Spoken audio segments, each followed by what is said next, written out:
lebih fokus ke beasiswa ya. Oh ya, Oh, for beasiswa. information juga aku kuliah tuh nggak bayar. Oh, karena dapet beasiswa. Aku dapat beasiswa dari 3 perusahaan. Full. Dari semester 1 sampai semester 8.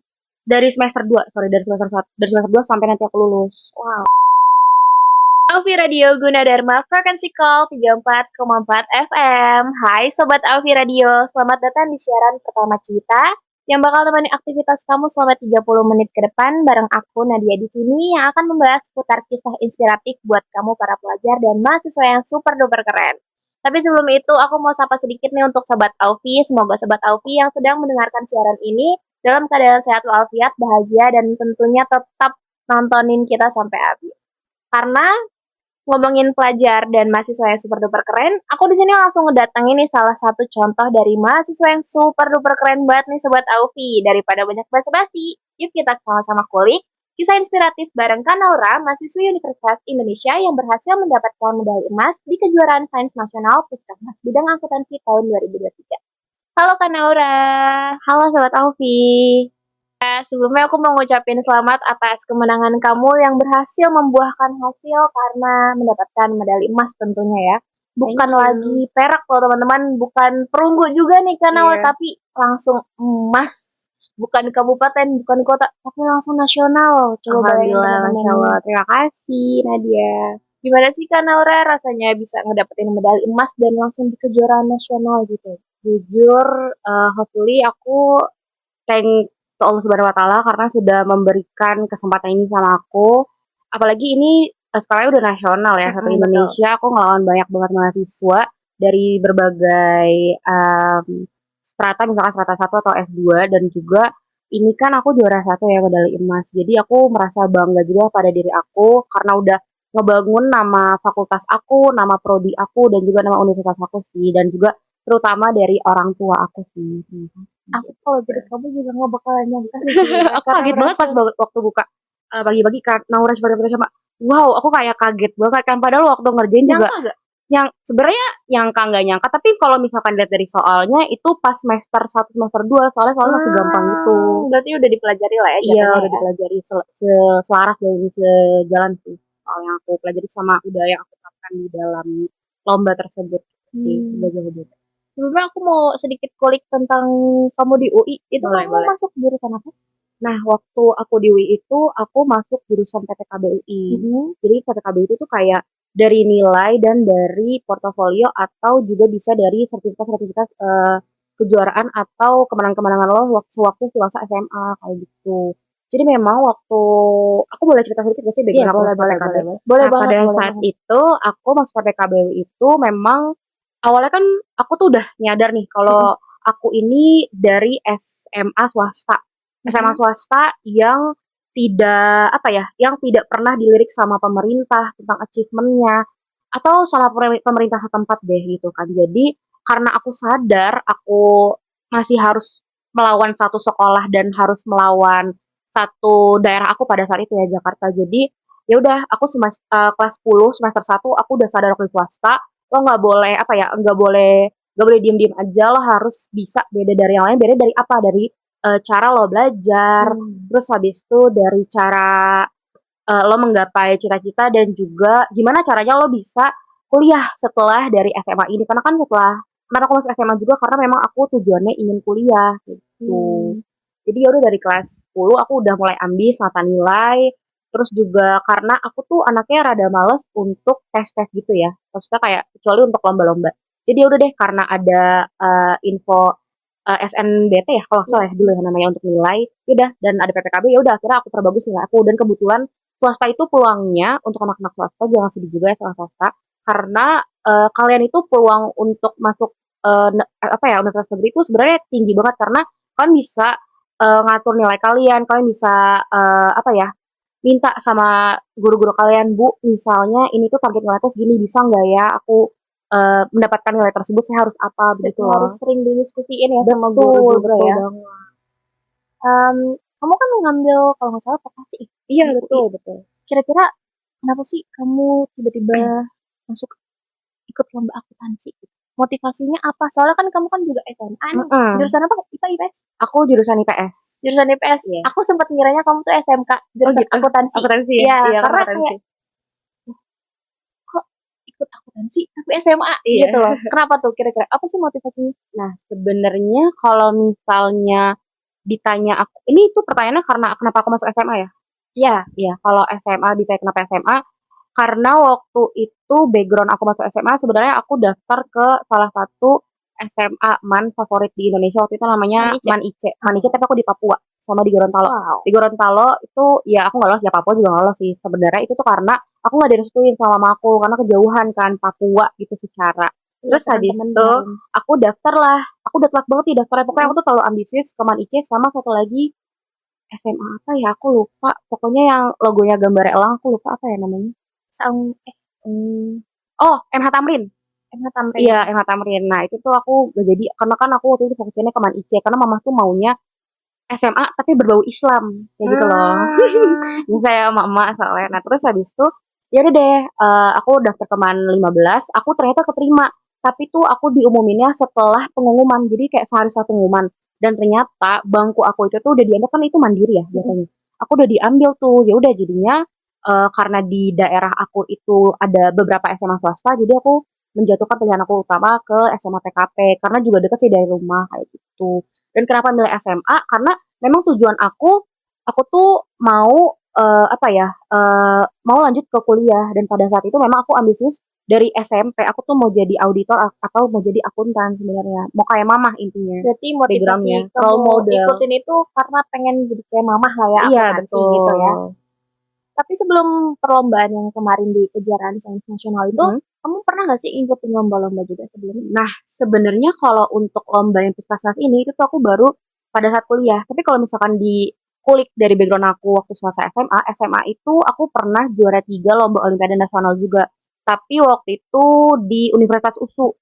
USU tuh Sumatera ya, Sumatera Utara nggak sih kalau nggak salah? Iya, pada saat itu diadain sama Fakultas Ekonominya. Jadi waktu itu apa ya, kabar membahagiakan banget karena aku tuh tiba-tiba, aku tuh kalau misalkan ingin merencanakan sesuatu hal untuk kesuksesan aku atau cita-cita aku tuh selalu diem-diem dulu. Orang-orang nggak boleh tahu, even orang tua aku nggak boleh tahu. Silent ya? Iya, keep silent aja. Diem. Ketika kamu ingin mengerjakan sesuatu, apapun itu tuh kamu harus, menurut aku ya, aku tuh percaya, soalnya aku percaya teori mata ain, tau gak sih di Islam? Oh, yang kalau misalkan kita terlalu ini takutnya ada kejadian-kejadian buruk ke depannya gitu lah. Ya, misalkan orang tuh kayak, ih kamu keren banget ya kayak gitu. Tapi kita nggak tahu hati orang tuh gimana kan.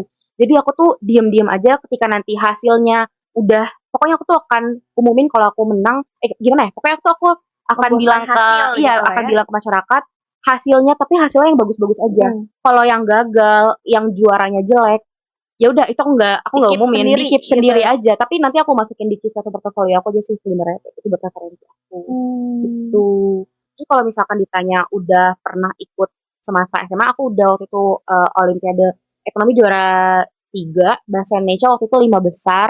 Terus karya tulis waktu itu aku ngebahas tentang mental illness masyarakat di sekitaran Kecamatan Ciracas itu karena kenapa ya mereka tuh bisa cemas dengan COVID dan apa itu waktu COVID berarti iya, waktu COVID. Waktu itu SMA aku tuh mewajibkan untuk lulus itu harus ada karya tulis. Keren ya, SMA udah ada karya tulis kayak gitu. Jadi iya, dan aku waktu itu masuk 10 besar. Tapi aku gak lolos ke 3 besar gitu, karena ada lain suatu hal gitu sih. Terus mungkin ada lagi mungkin yang belas-belasan apa ya, yang achievement aku ada juga bahasa Indonesia. Terus ada sosiologi, tapi sosiologi aku waktu itu 20 besar. Berarti perlombaan yang kamu ikutin tuh lebih akademik? Iya, akademik. Aku jarang banget ikut yang non-akademik. Gitu. Ada nggak sih tahapan-tahapan yang kamu lalui, yang kamu jalanin sejauh ini dari SMA gitu kan? Kamu kan udah sering aktif banget ikut-ikut lomba akademik di SMA sampai sekarang juga masih sering ikut lomba setelah yang kemarin.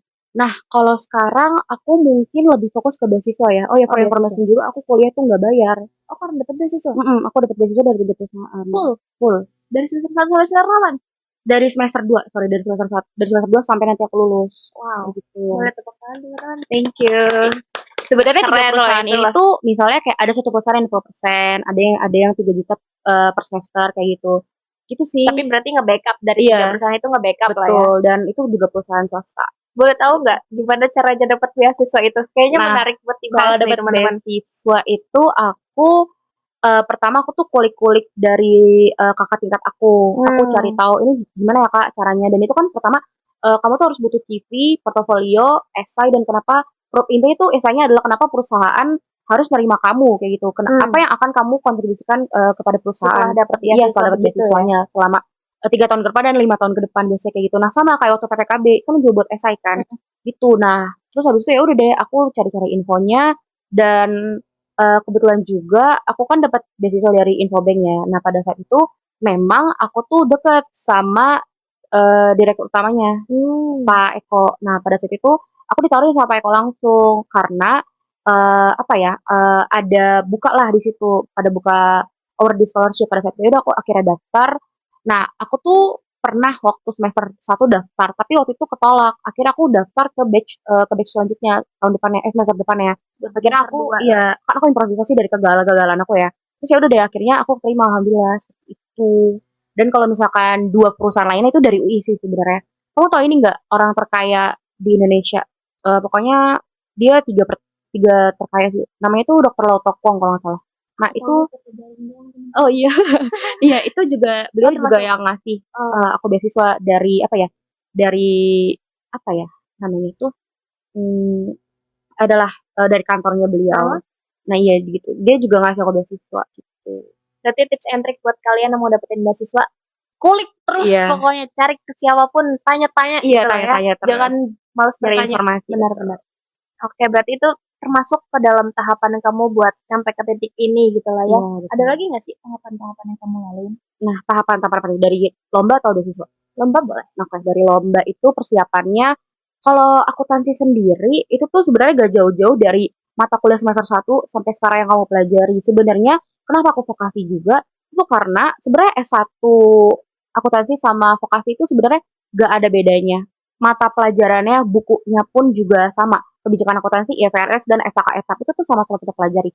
Cuman bedanya timing kita belajarnya dan ketelitian anak-anak ya. Mungkin kalau S1 itu tuh dia lebih ke teoritis banget gitu. Tapi kalau misalkan anak vokasi, itu tuh dia lebih ke apa ya namanya? Langsung ke industrinya gitu loh. Berarti ibaratnya Praktek. kalau perbedaannya kayak anak SMA dan anak SMK Iya, mungkin betul, gitu ya. betul. Tapi kalau misalkan ditanya, mungkin kalau SMK itu kan dia fokus ke akuntansi, kalau SMA kan seluruhnya. Nah, kalau S1 akuntansi dan vokasi itu sebenarnya sama-sama aja mata kuliahnya, bukunya pun sama kayak gitu, latihannya pun sama gitu. Gak ada yang beda gitu. Nah, terus akhirnya ya udah deh, aku pelajari, aku baca-baca lagi teori-teorinya. Ya udah, akhirnya aku ikut deh lomba-lomba kayak gitu. Dan lomba-lomba juga pilih-pilih, nggak semuanya kita approve kayak gitu, harus pilih-pilih. Jadi peluang kita gimana ya? Jadi kita bisa pintar harus membaca peluang sih. Benar-benar. Misalkan baik diikutin, tapi kamu yakin nggak kamu bakal lolos kayak gitu loh. Berarti kita selain cari tahu yang mana yang baik, kita cari peluang juga gitu Iya lah ya. betul, kita bisa baca peluang gitu. Dan mungkin salah satu anugerah dari Tuhan tuh sebenarnya, guys, aku tuh ya sebenarnya kalau dilihat pintar, aku nggak tahu itu kan pilihan orangnya. Tapi menurut aku tuh juga masih baik kekurangannya kayak gitu. Jadi kalau misalkan dikulik, aku tuh di kelas nggak yang ambisius harus dia pertanyaan dosen, enggak. Aku justru yang biasa-biasa aja. Tapi karena dari biasa-biasa itu jadinya ketika kamu mengecip suatu untuk prodi dan universitas, jadi kayak wah kayak gak nyangka banget nih yang tadi di kelas diam-diam biasa-biasa aja tapi ternyata bisa nyumbang prestasi buat universitas kayak gitu. Tapi kamu tipe anak yang kalau di kelas nyatet gitu nggak? Atau ngerimain sendiri lewat pendengaran dari dosen yang lagi paparin gitu? For information, aku tuh males nyatet. Jadi aku tuh ada teman aku tuh yang rajin banget gitu ya. Nah, jadi kalau aku tuh lebih, ntar aku pinjem ya, ntar aku foto, kayak gitu. Tapi aku jadi PDF. Nah, catatan yang aku pinjam ke teman aku itu, ya pilih-pilih ya. Teman aku tuh, maksudnya aku tuh kayak ngerasa banyak, aku gini, oke, ini tuh, kemarin tuh skala SMA, mungkin aku boleh yang terbaik dari semua angkatan gitu ya. Tapi kan ini, aku udah skalanya universitas gitu, aku cuma SMA swasta biasa. Ya udah, dan akhirnya teman aku dia justru bagus banget catatannya dan dia IPK juga lebih tinggi dari aku. Tapi dia tuh anaknya yang teoritis banget gitu loh, dia belum bisa memanfaatkan peluang gitu. Malah nulis mulu, pokoknya kerjain dosen, pokoknya apa yang disuruh sama dosen ya udah dia kerjain. Aku juga sih, cuman jangan terpaku sama hanya kepintaran. Tapi kamu tau gak sih teori tentang smart street? Gimana tuh? Jadi tuh Oh, dari iya pengalaman-pengalaman dari yang kita dapat ya? pengalaman-pengalaman. Iya, jadi aku tuh lebih suka belajar dari pengalaman, dari kegagalan aku terutama, Oh. terus dari pelajaran-pelajaran yang aku ambil gitu. Nah, kalau misalkan ditanya, aku tuh anaknya aktif banget di kelas. Sebenarnya tergantung mata kuliahnya juga. Kalau misalnya aku suka mata kuliahnya, aku pasti bakal menunjukkan bahwa aku suka. Tapi kalau Boleh misalkan tos nggak? boleh, oke. Tapi kalau misalkan enggak, ya biasa aja. Kalau ditanya dosen ya ya udah. Tapi for information, aku tuh suka banget jadi ketua kelas. Jadi kayaknya aku setiap semester megang lima ini deh, lima Mata matkul. kuliah. Karena Jadi PJ. jadi PJ. Aku suka. PJ, aku BEM, terus aku PO, Project Officer acara internasional waktu itu di Vokasi. Wow. Nah, pada saat Sangat itu sangat produktif ya Iya. kehidupannya. sebenarnya itu adalah jurus gitu biar kamu bisa mendapatkan nilai tambahan dari dosen. Karena kan Berarti kayak dilirik sedikit sama dosen gitu iya, lah ya. makanya Kamu kalau akui. misalkan gak ada yang dijawab nih, ayo coba Naura Shifali Kapurishama ada nggak jawabnya gitu. Jadi kayak seenggaknya gimana caranya lo bisa beda dari yang lain dengan cara dilirik sama dosen. Jadi kayak center. gitu. Betul. Jadi sebenarnya nggak harus lo pintar, gak harus lo punya keunggulan lain-lain. Yang penting lo aktif dan lo rajin kayak gitu loh. Benar sih. Daripada pinter teori doang ya sebenarnya ya. Betul. Tapi yang kayak ya sering kan banyak Iya, kan orang-orang betul. yang kayak gitu. Jadi kan tadi kan kita udah ngebahas beberapa hal yang tahap yang kamu jalanin gitu ya, termasuk hal-hal yang kamu tekunin gitu kan. Tapi ada nggak kesulitan atau hambatan atau kegagalan yang pernah kamu alamin gitu sejauh proses ini gitu sampai bisa di titik sekarang? Oke.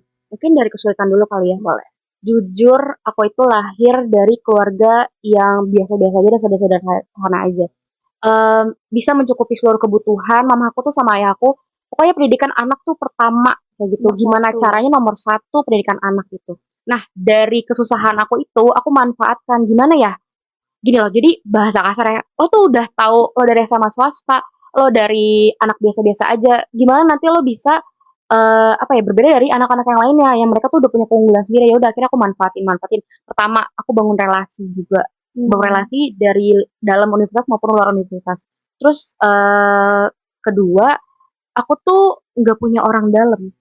Nah, jadi gimana caranya? Aku harus bisa dapetin informasi lebih menarik dari orang yang punya kenalan orang dalam kayak gitu. Terus aku juga aku kan juga punya keterbatasan finansial sebenarnya. Jadi makanya dari itu mungkin ini salah satu jalur dari Allah Subhanahu wa taala ya. Jadi aku tuh dikasih jalan lurus untuk ini loh, kamu gak usah pusingin orang tua kamu tentang pendidikan bla bla bla bla. Ini saya kasih jalan kayak gitu ya mungkin. Dan pada saat itu aku tuh sampai prodi aku tuh kak prodi aku bilang gini, kamu tuh di kelas biasa-biasa aja tapi tuh kamu udah nyumbang banyak banget buat saya kayak gitu. Dan for information juga, kalau misalkan lo udah dilirik sama dosen, otomatis lo juga dilirik sama kak prodi karena kan dosen sama dosen sama kak itu biasa ya suka suka jadi tembok kampus tuh tipis banget. Ya bahkan lo tau gak sih, even waktu gue deket sama cowok waktu itu adalah anak FK4 itu tuh sampai kedengeran sama prodi gue, sumpah. Padahal kayak itu ngakak banget sih pada ini saat seremnya itu. dunia kampus Itu teman-teman. serem banget. Jadi hati-hati banget ya Jangan teman-teman. percaya sama siapapun di dunia kampus karena Nah. tembok kampus lebih tipis dari kertas ini. Tipis banget, lebih tipis dari tisu. Tisu dibagi 7. Iya betul. Jembatan Siratul Mustaqim kalau ya. Terus habis itu juga aku juga keterbatasan. Oh ya, aku juga punya keterbatasan. Apa ya? Mungkin aku tuh anaknya kadang produktif, kadang enggak. Ketika aku malas, aku tuh seharian bener-bener ngurung diri di kamar. Berarti mut-mutan dong. Bukan mut-mutan ya, kalau mut-mutan tuh dia lebih kesering ya. Tapi mungkin aku tuh butuh time di mana ya udah deh, ini kayaknya waktunya gue untuk rehat sebentar, matiin handphone. Ambivert tuh apa? Bisa introvert, bisa extrovert. Nah, introvertnya juga nggak aku liatin. Justru yang aku liatin extrovert. Tapi itu semakin bertambahnya umur, semakin dewasa, capek nggak sih nyerap emosi dari orang, mau itu dari seneng, maupun dari sedih, maupun dari duka. Aku rasa capek gitu loh. Jadi kayak ketika aku di kamar, ya udah aku cuman Netflix and chill gitu lah. Me time lah ya, me time. Terus habis itu ya udah deh aku suka sebenarnya baca buku enggak ya, tapi mungkin baca novel kali ya. Karena aku butuh butuh referensi gitu. Terus belakangan ini aku lebih suka baca buku filsafat. Kenapa tuh? Karena Agaknya berat ya filsafat ya. Iya, pada saat itu aku ketemu sama cutting aku, dia waktu itu orang Kristiani pada saat itu. Dia kayak ditanya, "Kenapa lo milih Islam?" Gitu-gitu, kan aku pusing ya jawabnya. Sorry Terus out of topic. Tapi emang ngomong sama orang filsafat tuh bener-bener yang seruat itu loh. iya betul, Yang betul kayak banget. kamu bisa ditanya, Tuhan lo emang ada? Iya, Iya sih? "Kenapa kamu milih ini? Kenapa Nabi Muhammad tuh gini-gitu?" Gitu kan. Terus Iya. habis itu ya udah akhirnya aku, direkomendasi buku filsafat sama dosen aku, "Coba deh kamu baca," kayak gitu. Ya udah akhirnya, untuk me time belakangan ini kayak udah sebulan 2 bulanan aku tuh bacanya buku filsafat pada saat itu. Aku minjem dari Perpusat UI kayak gitu. Iya jadi oh ya terus karena aku juga anaknya punya keterbatasan finansial untuk buku-buku itu tuh aku fotokopi gitu loh. Kan buku-buku akuntansi itu mahal banget ya. Banyak dan Tebal-tebal tebel-tebel juga. gitu. Satu semester bisa 7 8 buku. Jadi ya udah aku fotokopi kalau enggak aku foto aku jadiin PDF kayak gitu. Berarti dia nggak ada yang e-book kayak gitu ya? Sebenarnya ada, cuman e-book-nya tuh lebih ke bahasa Inggris. Nah, Oh. biasanya kalau buku-buku yang seperti itu tuh ada versi bahasa Indonesianya, cuman cetak, jarang banget ada e-book kayak gitu. Jadi aku gimana caranya nih, karena lo punya banyak keterbatasan, banyak kekurangan, ya lo manfaatin deh, lo harus sadar diri kayak gitu. Gimana caranya tapi tetap dapat apa yang harus lo dapat Iya, gitu ya. betul. Oke, berarti itu salah satu hambatan dan kesulitannya. Mm-mm. Kegagalannya ada? Kegagalan banyak banget sebenarnya kalau Pasti. kegagalan. Cuman nggak aku liatin aja, nggak aku Hmm. liatin di Instagram, nggak aku liatin dari teman-teman aku bahkan orang tua aku. Aku gagal Olimpiade udah 30-an kali kayaknya. Wow. Di total dari SMA sampai dari SMA sampai dari kuliah. Kuliah aku tuh total kayaknya ada 12 13-an mungkin range ya itu. Nah, tapi yang baru pecah telur satu dari 13 itu satu. Tapi alhamdulillah satunya juga langsung nasional dan medali emas kan pada saat itu. Kalau beasiswa, aku juga banyak banget, tapi nggak aku publish gitu karena pertama ketika orang tahu kegagalan lo, itu tuh bakal kayak kayak rasain dulu bagian pamer gitu-gitu. Bener. Iya, dan pada saat aku menang nih, alhamdulillah ya, waktu itu aku kaget banget. Dari BEM lah, dari Hima, dari Prodi, dari kemahasiswaan juga ngucapin kayak gitu. Banyak kasih ucapan lah ya. Tapi Betul. giliran gagal biasanya emang kalau di up pasti Mm-mm. ada aja cibiran-cibirannya kayak Iya, syukurin. betul. Supporternya dikit, tapi congratulationnya tuh terlalu banyak gitu loh. Oh. Biasanya supporternya tuh dari orang terdekat, keluarga, sahabat, kayak gitu-gitu aja sih. Ini menurut kamu nih, apa sih kunci kesuksesan dalam mencapai keberhasilan gitu loh? Kunci. Sebenarnya kunci kalau versi aku pertama niat dan kemauan. Kenapa niat? Ya harus niat dulu untuk melalui itu semua. Siap gak siap, gak kalah atau menang itu urusan belakangan. Intinya niatin dulu nih, buletin dulu tekadnya. Terus abis itu kalau udah niat, ya udah kemauan diri untuk mau berjuang kayak ya udah deh mau itu nanti kalah atau menang itu urusan belakangan. Yang penting laluin dulu, belajar dulu, maksimalin dulu progres dan progres dan setiap jalan yang udah dilalui seperti itu. Injek aja jalan Udah yang deh. udah lo Iya, tentuin gitu betul. ya sampai akhir, Nah, sampai lo aku tahu tuh juga endingnya kemana gitu. Tipe yang ini loh, buka semua jalan. Oh ya, salah satu kegagalan aku lupa kasih tahu. Jadi waktu kemarin itu ada program Kemendikbud namanya IGIP Internasional apa gitu pokoknya magang di luar negeri. Iya. Aku pernah di Aussie waktu itu di PwC Aussie. Ketolak gara-gara aku itu punya keterbatasan di bagian finansial. Aku nulis di saya aku bilang aku tuh bla bla bla bla bla bla gitu. Mungkin memang dari pihak sananya nggak terima kali ya atau kayak gimana. Jadi itu salah satu kegagalan terbesar aku tahun ini. Aku ketolak dari program Kemendikbud. Terus habis itu kan ada MSIB ya kalau nggak salah. Nah, waktu MSIB sebenarnya aku udah mau berjuang, tapi balik lagi dari Kaprodi aku tidak mengizinkan. Karena kenapa? Karena MSIB itu tidak disarankan untuk anak vokasi atau terlebihnya D3. Kalau D4 itu oke ya. Cuma kalau D3 nggak bisa. Karena D3 itu lebih... Oh, vokasi itu maksudnya kan D3 ya? D3 dan D4 sebenarnya. Nah, terus oh ya juga vokasi UI baru luncur S2 terapan tapi. Oh. Tapi di bidang kreatif.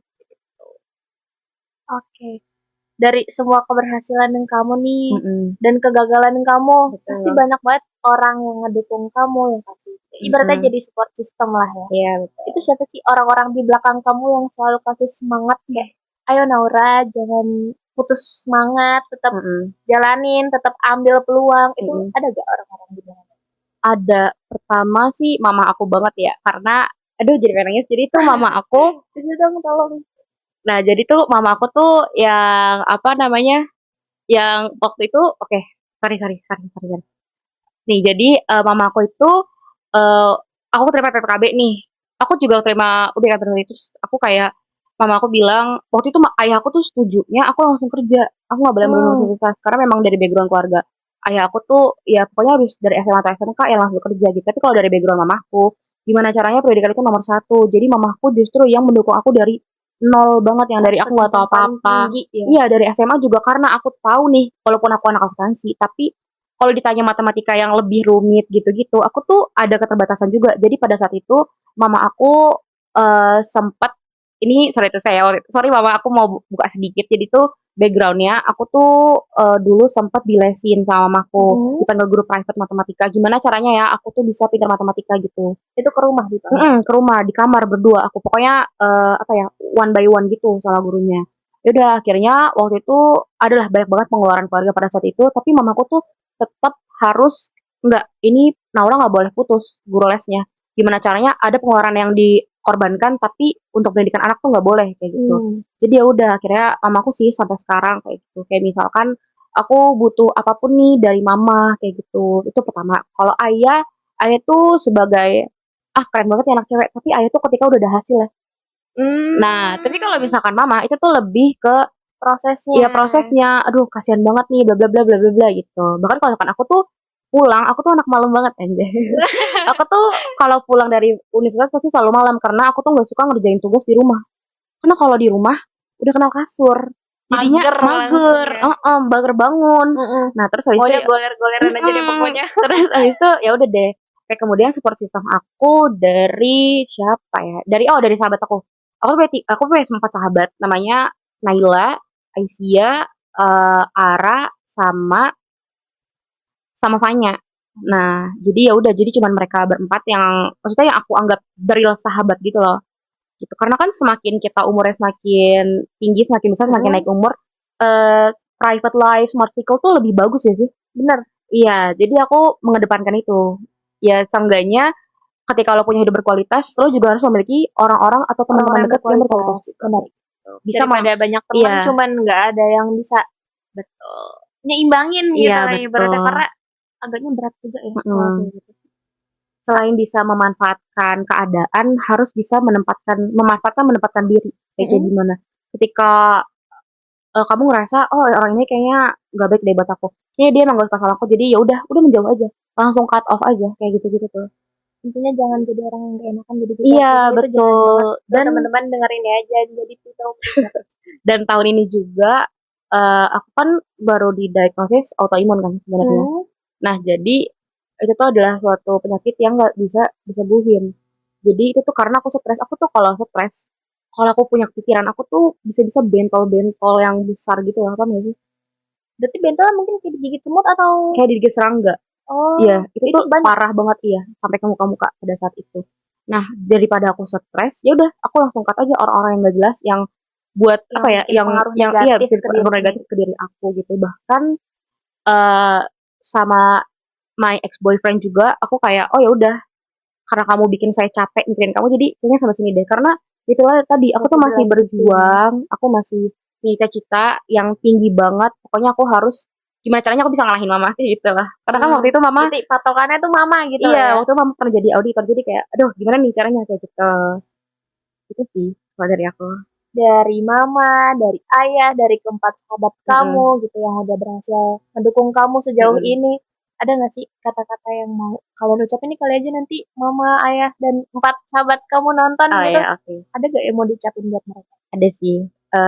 Sebelumnya terima kasih banyak, terutama sama mama, sama ayah, terus sama keempat sahabat aku tadi, karena udah selalu ada di apa ya, siang dan malam versi aku. Siangnya tuh kebahagiaan, malamnya mungkin kesedihan aku ya. Terus juga maaf juga kalau aku tuh sering repotin, baik itu dari pengeluaran finansial atau mungkin energi yang terutama mama yang selalu ngeluarin banyak buat aku kayak gitu sih. Ya kedepannya semoga aku bisa sukses, bisa membanggakan mama, terutama juga mama dan ayah, dan aku bisa mengangkat derajat kalian kayak gitu. Aku kayak gini, walaupun aku sukses nih, tapi aku belum merasa sukses untuk orang tua aku. Baru sukses untuk diri sendiri. Iya, betul. Kan manusia tuh nggak ada capeknya untuk berjuang. Jadi kayaknya harus sih berjuang. Kita aja baru berjuang untuk di apa ya, di fase kuliah nih. Gimana kalau kan kita berjuang di fase kerja kayak gitu kan? Pasti kan lingkupnya lebih besar lagi, skala lebih besar lagi kayak gitu. Jadi selalu Adaptasi doain aku lagi. sih.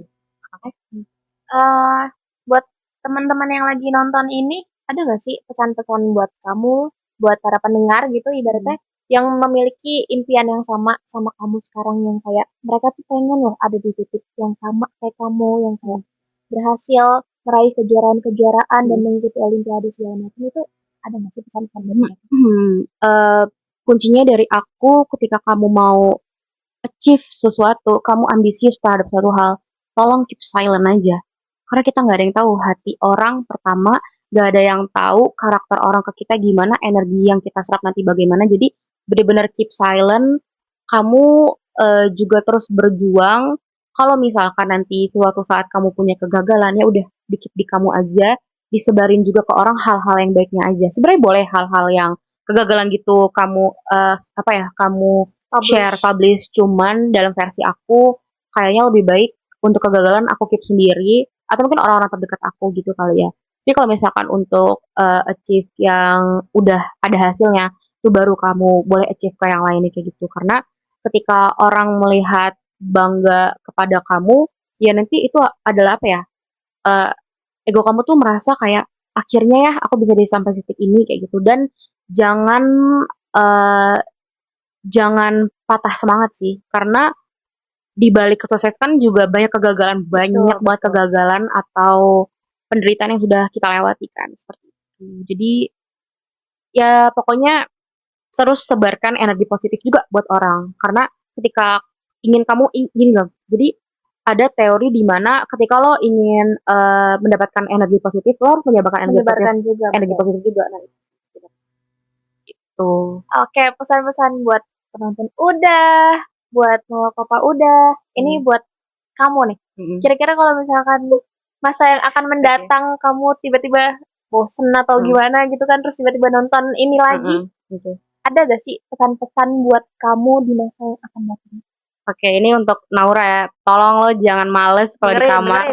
Terus tadi itu kalau misalkan udah autoimun lo lagi kambuh, jangan sedih. Ingat ada kedua orang tua, ada nyokap lo terutama mama lo yang harus lo perjuangin, harus lo naikin derajatnya. Karena sebenarnya aku kenapa kayak gini, aku tuh ambisius ingin membuktikan ke beberapa keluarga lah. Memang ada beberapa keluarga yang menganggap keluarga aku ini sebelah mata.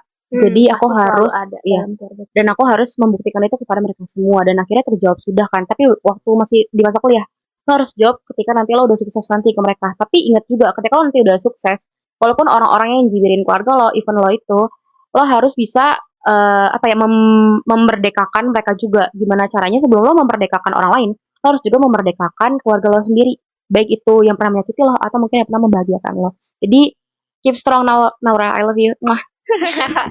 Oke, Sobat Aufi, keren banget nih Kak Naura yang tadinya selalu pasti ada rasa kegagalan, ada pengalaman kegagalan segala macam, serta kesulitan-kesulitan yang tadi udah diceritain sama Kak Naura, kayak hambatan finansial, terus kegagalan-kegagalan yang udah dia laluin. Dia juga udah sedikit kasih tips and trick kunci kesuksesan yang harus kamu terapin dan pesan-pesan buat orang-orang tersayangnya. Itu udah banget ya. Sampai nggak kerasa aku udah nemenin kalian selama kurang lebih 30 menit. Ini kayaknya udah lebih ya teman-teman ya. Terima kasih banyak buat Sobat Aufi yang masih setia buat dengerin kita dari tadi, tentunya di Aufi Radio Gunadarma. Buat Sobat Aufi yang super duper keren ini, terus semangat buat jalanin hidup yang emang kadang lika-likunya tuh pasti ada, tapi tenang aja karena proses tidak akan pernah mengkhianati hasil. Contohnya kayak tadi kisah inspiratif yang sudah dijelaskan sama Kanaura. Meskipun banyak melewati lika-liku, tapi dia tetap berusaha yang terbaik, tentunya untuk dapat hasil yang terbaik juga. Dan pesan yang aku dapat, tetap terapkan ilmu padi. Sesusah apapun jalannya, terjang aja. Betul? Tapi tetap merunduk, jangan lupa. Jangan lupa. Dan kalau misalnya kamu udah ada di top tier, titik tertinggi kehidupan kamu, tetap lihat orang-orang di sekitar kamu, meskipun orang-orang itu pernah jahat sama kamu, pernah ngelukain hati kamu, tetap rangkul mereka dan tetap ngebantu mereka. Betul sekali Nadia. Oke, sekarang udah waktunya Nadia dan Kanaura pamit undur diri. Tapi sebelum itu ada lagu terhebat dari Kobo Junior buat kamu tentunya Sobat Alfi yang super duper keren. Nadia pamit undur diri. See you, bye-bye. Dadah, Sobat Alfi. Tak perlu tunggu